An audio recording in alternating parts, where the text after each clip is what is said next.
Mateus Lima e Tiago de Assis, os primeiros réus condenados por ataque à democracia.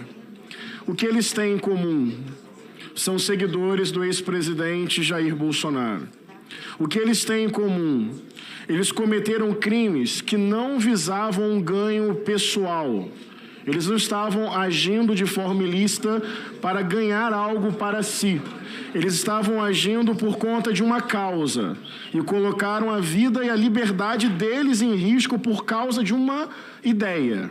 Então, o que eu quero hoje falar aqui é sobre o que desperta esse tipo de atitude violenta e o que isso tem a ver com a investigação desta CPMI. Discurso de ódio estimula emoções negativas. A exposição à retórica violenta de políticos aumenta o apoio à violência política, torna a violência política legítima. Ou seja, a palavra estimula uma paixão, um afeto, uma mentalidade. E esse afeto depois gera uma atitude violenta. Na minha opinião, Jandira, pior do que aquilo que Bolsonaro, por exemplo, pensa, é ele pensar que aquilo que ele pensa está correto. Não sei se eu me faço entender. O discurso de ódio mobiliza uma visão de mundo e eu realmente acredito que nossos adversários políticos, inclusive aqui, de fato acreditam naquilo que pensam, o que torna mais grave, na minha opinião. Ou seja, a palavra mobiliza a mentalidade. A mentalidade mobiliza uma atitude. E essa atitude violenta ainda ganha um caráter, como nós vimos, de heroísmo, de algo que está salvando a pátria, purificando a pátria, livrando a pátria de um inimigo. Quero chamar a atenção para isso. A extrema-direita, com a sua mentalidade, precisa construir o tempo inteiro um inimigo, um mal a ser extirpado, expurgado e eliminado. E qual é o meio, senador Randolph, que esse ódio ganhou escala de massas? Por meio do uso indevido e intencional das redes sociais, que é onde eu estou mais chamando a atenção na reta final desta CPMI. Tem vários estudos demonstrando que a invasão do Capitólio nos Estados Unidos e os ataques de 8 de janeiro ocorreram depois que certos grupos decidiram repetidamente usar as redes sociais para deslegitimar processos democráticos. Nós não devemos acreditar, Rogério, que o ódio online fica online.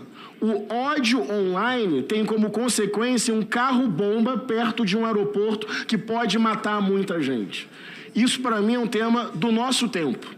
A mobilização de milícias digitais provocando uma mentalidade que cria a imagem de um inimigo a ser eliminado e que a ação violenta contra esse inimigo ganha um status de heroísmo. Possivelmente o Wellington se sentia um herói fazendo aquilo. Um ato de violência ganha um sentido, um sentimento, um afeto de heroísmo. Está salvando o país de um inimigo. Só que isso tem mobilização intencional. Bolsonaro utilizou o afeto do ódio para se eleger.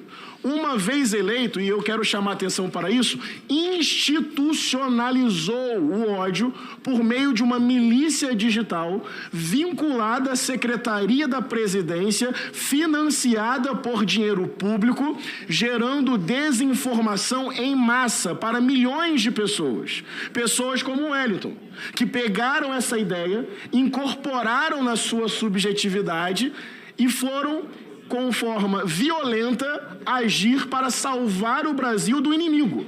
Então tem uma cadeia lógica, intencional, produzida, inclusive diretamente ligada ao ex-presidente da República.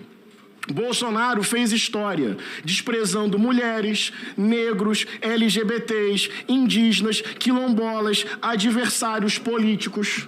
Isso tudo gera lastro, influencia. Mas aí, caminhando para os meus 5 minutos finais, eu peguei um estudo, Jandira, do professor Marcelo Alves dos Santos Júnior, da PUC do Rio de Janeiro. Ele estuda o gabinete do ódio, que eu tenho insistido para ser uma das linhas do relatório final, debatendo que houve milícia digital produzindo o afeto do ódio intencionalmente. E o efeito final disso é uma pessoa que acredita que está salvando o Brasil colocando um carro-bomba perto de um aeroporto. Isso não foi pontual ou casuístico. Isso é estrutural da extrema-direita. A extrema-direita não sobrevive sem sátira, indiferença ao sofrimento do outro, alegria e prazer quando o outro sofre e até mesmo uma atitude violenta contra o outro. E depois tudo isso vira piada, inclusive.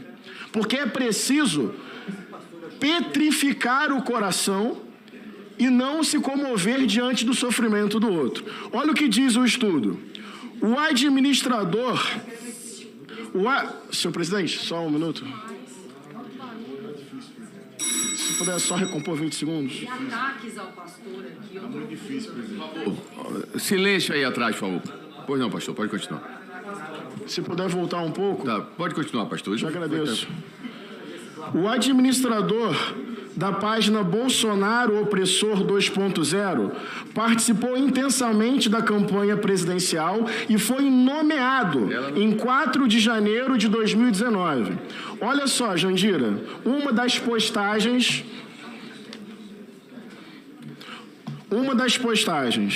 em uma fotomontagem com a inscrição "Caso Bolsonaro seja presidente", atenção a isso, aparece na fotomontagem a deputada Maria do Rosário caída como se tivesse levado um tiro, o deputado Jean Willis e a Benedita da Silva, além do ex-presidente Lula e da Dilma, amarrados com uma camisa de força.